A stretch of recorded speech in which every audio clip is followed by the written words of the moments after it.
Исхак Абсаматович 200 миллион Баткенге каяктан дейт. Каяктан бөлдүңөр, эмне үчүн бул эмеде бюджетте аз каралбай атат деп сөз узаттыңыз, урматтуу Исхак Абсаматович.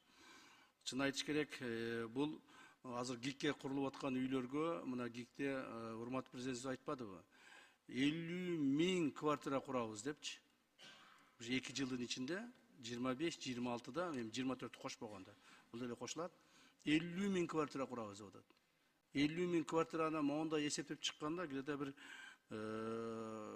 более миллиардов долларов кетет да бугачы. Муну биз бюджетке киргизе албайбыз. Бул негизинен ГИКке кеткен акчалар инвестиция негизинде курулуп атат. Аларды расчеттору бар, кайсы жактан келип атат. Бирок курулгандан кийин ГИКтин балансына өтөт дагы, анан естественно бюджетке кирип атат. Быйыл дагы ошондой болду. Мына 2024 бюджетин караганда көрөсүңөр, канча акча ГИК аркылуу бюджетке киргендигин. Мына ошон үчүн болду. Да сиз Баткен жөнүндө айтып калдыңыз, Баткенди караңыз, сиз бара элек көрө элек болсоңуз керек. Баткенде уже азыр жанагы 5000 квартира куруп атабыз. Уже курулуштар кызуу жүрүп атат бүгүнкү күндө. Барып көрүп келсеңиз болот. Же бир шайлоочуңузга чалсаңыз, сизге ал жерден видео кылып жөнөтүп берсин, көрүп аласыз. Так. Ошко 10 000 квартира курулуп атат. Буюрса, алда кызуу иштер жүрүп атат. Кече депутаттар барып көрүп келишти окшойт чамасы, барып көрүп келдиңер окшойт. Жалал Абадта 12 000 квартира курулуп атат. 10 000 деди эле, дагы 2 000 кошулуп кетти жана мугалимдер боюнча. Ошо 12 000 квартира курулуп атат. Ушундай эле нерсе Караколдо, Нарында, Таласта, Чүйдө, Бишкекте бардык жерде курулуп атат. Так? Мына сизге ушундай жооп беремин. Коррупция боюнча акчалар каякта дейсиз. Бул боюнча урматтуу депутаттар 17 декабрь, мен ушундай деп ойлоп турам, где-то 16-17 декабрда быйылкы жылдагы, былтыркы 3 жылдан берки коррупциядан түшкөн акчалар, кимден канча түштү, канча акча алдык, каяка кетти, бардыгынын отчетун мен бүт элге берип коеюн деп атам да. Себеби ушундай суроолор бар да. Коомузда ушу суроо бар. Ошондуктан ушуну ачык айкын айтып деп списокторун кошуп беремин. Макулбу, Исхак Абсаматович? Мен азыр эми анын баарын айтып отурбайын, себеби бул өтө көп убакыт алат. Ошондон ошондон маалымат алып аласыз. Бөлтүрүк боюнча миллиард каякта деп атасыз, жана башкалар. Ошол жерде бардык маалыматтарды биз беребиз. Дүйнөдөгү ар кандай окуялардын негизинде ошолорду туура кабыл алып, туура чечим кабыл алуубуздун негизинде мына ушундай бизде бүгүнкү күндө Кудайга шүгүр тынчтык бар, стабилдүүлүк бар, экономикабыз иштеп атат, инвесторлор биринин артынан бири келип атат. Мына кече күнү эле президентибиз айтты. Мурда дейт, инвесторлордун артынан чуркачыбыз дейт. Анан инвесторлор бизди тандайт эле дейт, келсекпи, келбесекпи деп дейт. Азыр биз инвесторлор тандап калдык деп президентибиз айтып атат. Бул эң сонун көрүнүш да. Азыр инвесторлорду карайбыз, келет, бул чындап курабы, чындап кура албайбы, биздин мамлекетке пайдалуубу, пайдасызбы, муну өкмөт карап, анан ошону кабыл алып атабыз. То есть бул дагы мына сиз айтып атасыз, дүйнөдө ар түрдүү окуялар болуп атат, силер кандай карап атасыңар? Биз ушундай карап атабыз. Дүйнөдөгү болгон окуялар мамлекетибизге терс таасирин тийгизбесин деп аракет жасап атабыз, жана ушул азырынча биздин колубуздан келип атат. Тарыхый эстеликтер боюнча, Иссыкул мейманканасы боюнча айттыңыз. Иссыкул мейманканасынын кандай акыбалда экенин сиз билдиңиз беле, билбедиңиз беле, мен билбейм. Бирок өтө жаман акыбалда болчу. Азыр эми Иссыкул мейманканасынын ордуна ынтымак ордобуз түшүп калды. Бул бир президент үчүн, же өкмөт үчүн керек эмес. Бул келечек муундарыбыз, мамлекеттүүлүгүбүз үчүн керек. Кийинки 100 жыл, 200 жыл, мен билбейм дагы 300 жыл турабы, бул имарат турат буюрса. Мына тарыхый эстеликте ушуну айтса болот. Талкаланып кеткен жерде айтыштын кереги жок. ВДНХ боюнча жаңы ВДНХ курулат ал жерде. Ошол сиз айткан жаңы жанагы ВДНХнын ордуна жаңыча курулуштар курулат. Ал жерге барып көрсөңүз, кирдиңизби, кирбедиңизби билбейм. Эми укмуш жаман болуп кеткен. Укмуш жаман болуп кеткен. Жаман болуп талкаланып кеткен жерлерди кайра оңдоп, калыбына келтирип, жаңы курулуштар курган эмнеси жаман? Ошондой болуп турганда барып эмне үчүн карабадыңыз өзүңүз? Ошондой болуп турганда карап айтпайт белеңиз. Кылган ишке сынчы көп дегендей эле жөнөн сөз айтып коюш оңой. Могул трибунада туруп 2 мүнөт выступать этип коюш.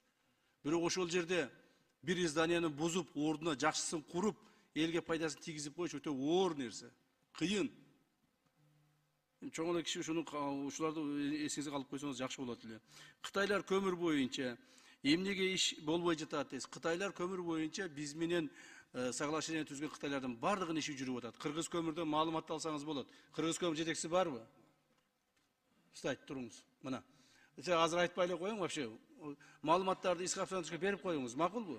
Кытайлар келип мына биздин азыр мына бул миң куштак иштерди, обращение кылып миң куштак иштерди. Миң куштан былтыры канча көмүр теск алынды эле, быйыл канча көмүр алынып атат. Так, ошо Бешбуркандагы азыр кытайлардын жердин астына кирип алып казып аткандарын, макулбу? Бүт маалыматты берип коюңуз. Сиз маалыматты билбей эле жөнүнө айтып коюп атасыз да, үстүртөн эле. Маалыматтын баары турат. Сурасаңыз берет. Анан кийин ошо менен ишти, то есть өзүңүз эме кыласыз. Анан жөн айтып койгон болбойт.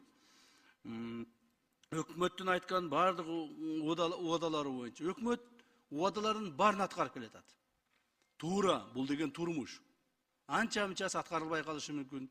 Убактыбыз жетпей калат, акчабыз жетпей калат, мүмкүнчүлүгүбүз болбой калат. Бирок негизинен мына урматтуу депутаттар өзүңүздөр күбөсүздөр. Биз бекинип алып бир жерге отуруп алып айтып аткан жерибиз жок. Бүт коомчулук айтып атабыз. Элибиз угуп турат ушунун бардыгын.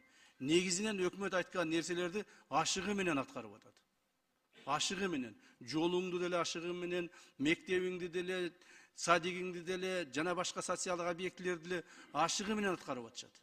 Так, бюджетте каралбаган нерсенин көпчүлүгү азыр аткарылып кетти.